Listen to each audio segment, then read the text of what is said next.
मैं यहाँ पर संविधान की अच्छाइयां गिनाने नहीं जाऊंगा, क्योंकि मुझे लगता है कि संविधान कितना भी अच्छा क्यों ना हो, वो अंततः बुरा साबित होगा अगर उसे इस्तेमाल में लाने वाले लोग बुरे होंगे।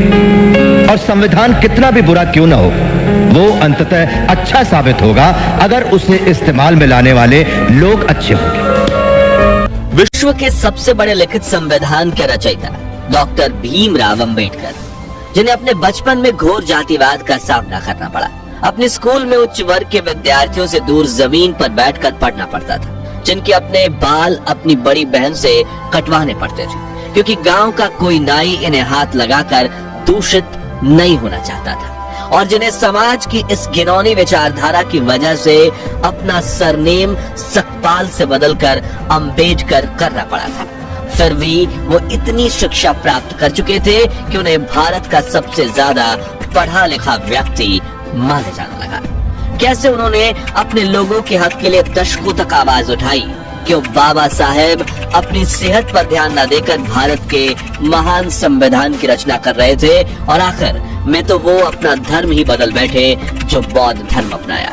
और इस धर्म को अपनाते वक्त उन्होंने कौन सी 22 प्रतिज्ञाएं ली थी जिन पर काफी विवाद हुआ था। आज जानेंगे बाबा साहब भीमराव अंबेडकर के जीवन से जुड़ी ऐसी ही कुछ अनसुनी अनकही बातें, लेकिन उसके पहले नए दर्शक जल्दी से चैनल को सब्सक्राइब कर दीजिए। 14 अप्रैल 1891 के दिन मध्य प्रदेश के महू जिले में रहने वाले रामजी मलोजी सकपाल और भीमाबाई के घर एक बेटे का जन्म होता है। माँ भीमाबाई अपने बेटे का नाम भीमराव रखती है, जो अपने माता पिता की 13वीं संतान थे।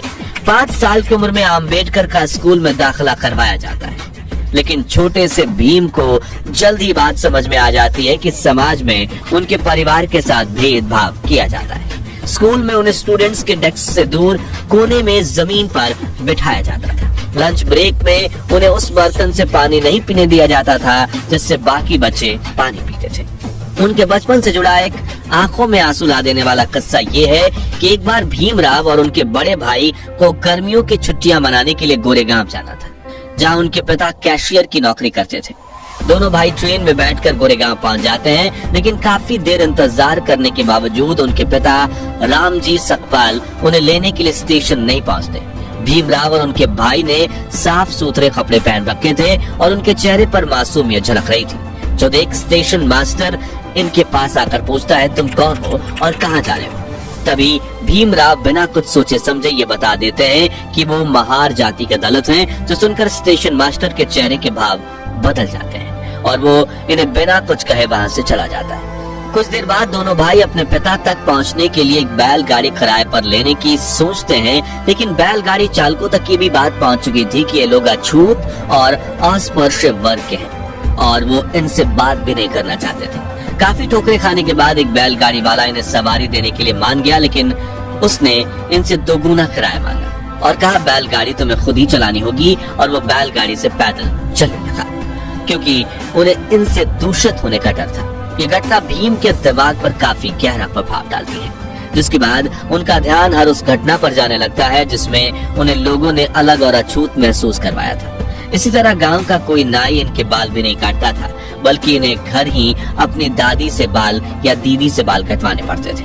इन्हें गांव के मुख्य कुएं से पानी खींचने पर मनाही थी और कोई बड़ा वर्ग इन्हें अपने घर में प्रवेश तक नहीं करने देता था। इसी तरह बचपन से ही भीम को जातिवाद का अनुभव हुआ और वो हमेशा इसे बदलने के बारे में सोचने लगे, लेकिन इस भेदभाव के बावजूद उन्होंने अपनी पढ़ाई लिखाई से ध्यान नहीं हटाया।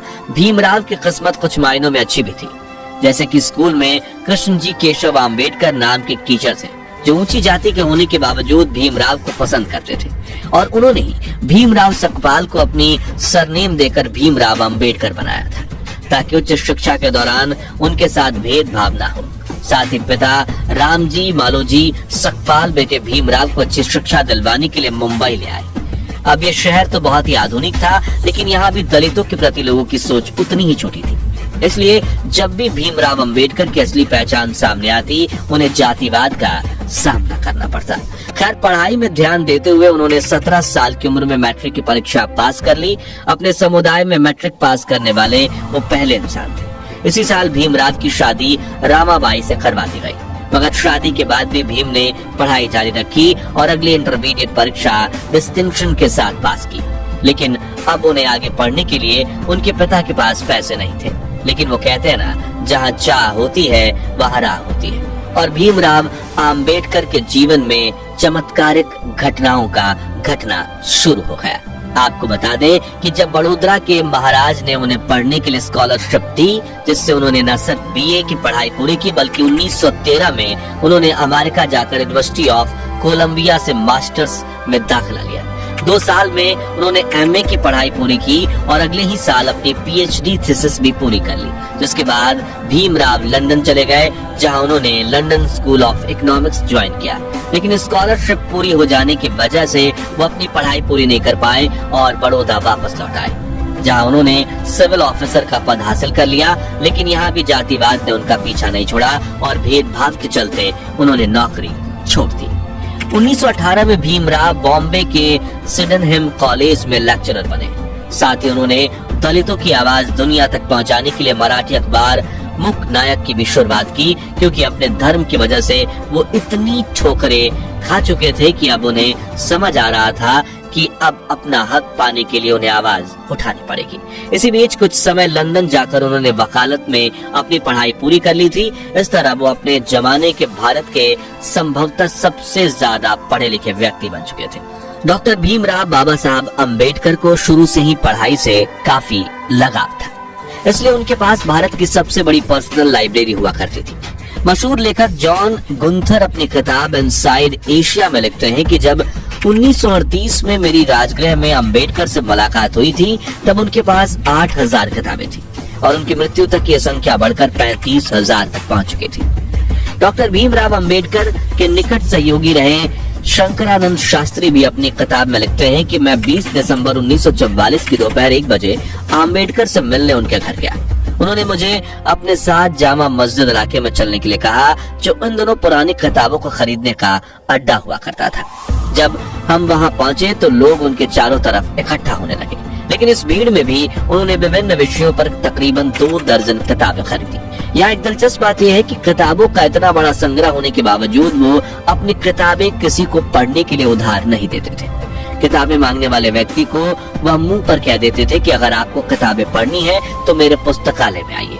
किताबों के प्रति उनकी भक्ति इस हद तक थी कि वो जैसे ही घर पहुंचते अपने पुस्तकालय में चले जाते। उनके पास कपड़े बदलने का समय तक नहीं होता था, फिर वो एक पुस्तक चुनकर पढ़ने बैठते थे। उनके अनुयायी बताते हैं कि रात में अम्बेडकर अपनी पढ़ाई में इतना खो जाते थे कि उन्हें बाहरी दुनिया का कोई ध्यान नहीं रहता था। अम्बेडकर जी अपने स्टूडेंट्स से कहते थे कि तुम्हारे पैरों में जूते भले ना हो, लेकिन तुम्हारे हाथों में किताब अवश्य होनी चाहिए। खैर, बाबा साहब अम्बेडकर की लाइफ जर्नी पर वापस आए तो वर्ष 1924 में उन्होंने बहिष्कृत हिताकरणी सभा के नाम से एक एसोसिएशन की शुरुआत की, जिसका काम दलित विद्यार्थियों के लिए हॉस्टल, स्कूल और मुफ्त लाइब्रेरी स्थापित करना था। साथ ही वो कई सभाओं में हिस्सा लेकर दलितों की समानता को लेकर सवाल उठाने लगे। फिर चाहे 1972 का महासत्याग्रह हो, गोलमेज सम्मेलन हो या फिर संविधान सभा में दलित अधिकारियों के लिए आवाज उठाना। इस बीच उन्होंने ये बात नोटिस करी कि महार जाति जिस हिंदू धर्म को मानती है, उसी धर्म की बाकी जातियां उनके साथ अछूत व्यवहार करती है। इसलिए उन्होंने 13 अक्टूबर 1935 के दिन नासिक में आयोजित एक सभा में उन्होंने ये घोषणा की कि वो हिंदू धर्म छोड़ने का फैसला ले चुके हैं। पहले तो महार जाति के कुछ लोगों को झिझक हुई, लेकिन 1936 में बाबा साहब ने महार सम्मेलन में मुक्ति कोण पथे यानी मुक्ति क्या है नाम से एक भाषण दिया, जिसमें उन्होंने तर्क के साथ समझाया कि दलितों को अपना धर्म परिवर्तन क्यों करना चाहिए। लेकिन अगले 20 साल तक वो ये तय नहीं कर पाए कि उन्हें कौन सा धर्म अपनाना चाहिए। शुरुआत में बाबा साहब का झुकाव इस्लाम धर्म की ओर था, फिर उन्हें आर्य समाज और सिख धर्म अपनाने का भी सुझाव दिया गया, जिसके बाद उन्होंने ईसाई धर्म के इतिहास को समझने की कोशिश की और दुनिया के कई धर्म तलाशे। लेकिन फिर 1955 में उन्होंने बौद्ध धर्म अपनाने का फैसला किया। लेकिन उन्होंने बौद्ध धर्म ही क्यों चुना? तो इस सवाल का जवाब उन्होंने खुद अपने article Buddha and the future of his religion में दिया है, जिसमें उन्होंने लिखा है कि हिंदू, ईसाई, इस्लाम और बौद्ध धर्म की गहरी तुलना करने के बाद कहा कि बुद्ध किसी ईश्वर के पुत्र, पैगंबर या खुद ईश्वर नहीं बल्कि एक इंसान होने का दावा करते हैं। उन्होंने एक इंसान के रूप में ही अपने धर्म का प्रचार प्रसार किया। साथ ही गौतम बुद्ध ने कभी भी चमत्कार या अलौकिक शक्ति का दावा नहीं किया और इससे काफी ज्यादा वो प्रभावित हुए। इसके अलावा बौद्ध धर्म में बाबा साहब को बाकी धर्मों से ज्यादा तार्किकता और गलती करने की गुंजाइश भी दिखी। इसके अलावा उन्होंने अपने इस लेख में कई बातों का उल्लेख किया है, जिसे आप गूगल सर्च करके डिटेल में पढ़ सकते हैं। खैर, बाबा साहब के इस लेख पर भी काफी सवाल खड़े हुए थे और बाकी धर्मों के लोग उनसे खफा भी हो गए थे, लेकिन उन्होंने अपना धर्म बदलने का फैसला लिया था। इसलिए 14 अक्टूबर 1956 के दिन बाबा साहब आम्बेडकर अपने 3,65,000 समर्थकों के साथ नागपुर में पूरे विधि विधान से बौद्ध धर्म को अपना चुके थे। इस दौरान उन्होंने 22 ऐसी प्रतिज्ञाएं ली थी जिन पर पूरे देश में विवाद हुआ था। साथियों, ये प्रतिज्ञाएं सही हैं या गलत, ये तय करना हमारा फैसला नहीं है और ना ही हम इसके समर्थन में हैं या इसके खिलाफ हैं, बल्कि हमारा काम आपको सिर्फ इतिहास के बारे में बताना है। तो चलिए उनमें से कुछ प्रतिज्ञाओं के बारे में जानते हैं। मैं ब्रह्मा, विष्णु और महेश में ना विश्वास रखूंगा और ना पूजा करूंगा। मैं राम और कृष्ण जो भगवान माने जाते हैं इनमें आस्था नहीं रखूंगा। मैं गौरी और गणपति और अन्य देवी देवताओं में आस्था नहीं रखूंगा। मैं भगवान के अवतार में विश्वास नहीं करता। मैं कभी नहीं मानूंगा कि भगवान बुद्ध विष्णु के अवतार थे। मैं हिंदू धर्म का त्याग करता हूँ जो मानवता के लिए हानिकारक है और मुझे विश्वास है कि मैं धर्म परिवर्तन द्वारा फिर से जन्म ले रहा हूँ, वगैरह। डॉक्टर आम्बेडकर की इन प्रतिज्ञाओं ने हिंदू धर्म के उनके समर्थकों को ठेस पहुंचाई थी और धर्म परिवर्तन ही उनके जीवन की इकलौती सबसे बड़ी कंट्रोवर्सी है। चलिए अब जानते हैं दुनिया के सबसे बड़े लोकतंत्र की नींव जिस पर टिकी है, उस संविधान के बनने के पीछे की अनसुनी कहानी। तो 9 दिसंबर 1949 के दिन 299 सदस्यों वाली संविधान सभा की पहली बैठक हुई थी। इस सभा ने 1946 से 1949 के बीच उथल पुथल भरे 3 सालों में काम किया। इस दौरान देश में कई बड़े सांप्रदायिक दंगे हुए और देश का बंटवारा भी हुआ। इस कारण भारत और पाकिस्तान के बीच मानव इतिहास का सबसे बड़ा प्रवासी संकट पैदा हुआ। इस दौरान भारत में 550 से ज्यादा रियासतों का मुश्किल भरा एकीकरण का काम भी संपन्न हुआ था। ऐसे में संविधान बनाना काफी मुश्किल था, जिसके लिए उस समय देश के सबसे ज्यादा पढ़े लिखे व्यक्तियों में से एक डॉक्टर बाबा साहब आम्बेडकर को 29 अगस्त 1947 के दिन संविधान सभा की ड्राफ्टिंग कमेटी के अध्यक्ष के रूप में नियुक्त किया गया था, जिसमें 7 सदस्य थे। लेकिन कहा जाता है कि संविधान बनाने का 90% काम बाबा साहब आम्बेडकर ने अकेले किया था, लेकिन उन्होंने कभी इसका श्रेय अकेले नहीं लिया। राष्ट्रपति महोदय, सर, मैं ड्राफ्टिंग कमेटी द्वारा निश्चित की हुई संविधान की रूपरेखा को प्रस्तुत करता हूं और निवेदन करता हूं कि इस पर विचार किया जाए। राष्ट्रपति महोदय, सर, मैं इस सदन में उपस्थित उन लोगों में से एक हूँ जो जानते हैं कि इस संविधान का मसौदा तैयार करने में डॉक्टर आम्बेडकर ने कितनी मेहनत और लगन खर्च की है। शायद सदन को पता हो कि उसके द्वारा मनोनीत 7 सदस्यों में से एक ने इस्तीफा दे दिया और उसकी जगह किसी और को नहीं लिया गया। एक सदस्य थे अमेरिका में, तो उनकी जगह भी खाली रही और एक और सदस्य अपने कुछ कामों में, राज्य के कामों में व्यस्त रहे, इसलिए उनकी जगह भी खाली रही। एक या 2 सदस्य दिल्ली के बाहर थे और शायद सेहत की वजह से शामिल न हो सके। इसलिए आखिर में हुआ यूं कि मसौदा तैयार करने का सारा भार आ पड़ा डॉक्टर अम्बेडकर पर। और मुझे कोई शक नहीं कि हम सब उनके अनुग्रहित हैं।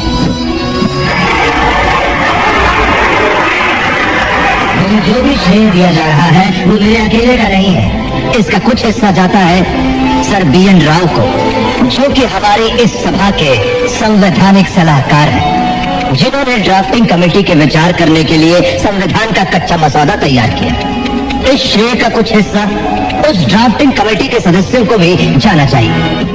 लेखक अशोक गोपाल के हाल ही में डॉक्टर अंबेडकर की जीवनी पर लिखी एक किताब, जिसमें उन्होंने बताया कि डॉक्टर अंबेडकर ने कैसे अपने खराब स्वास्थ्य से जूझते हुए तमाम मतभेदों को दूर करके दुनिया के सबसे बड़े संविधान में से एक को तैयार किया।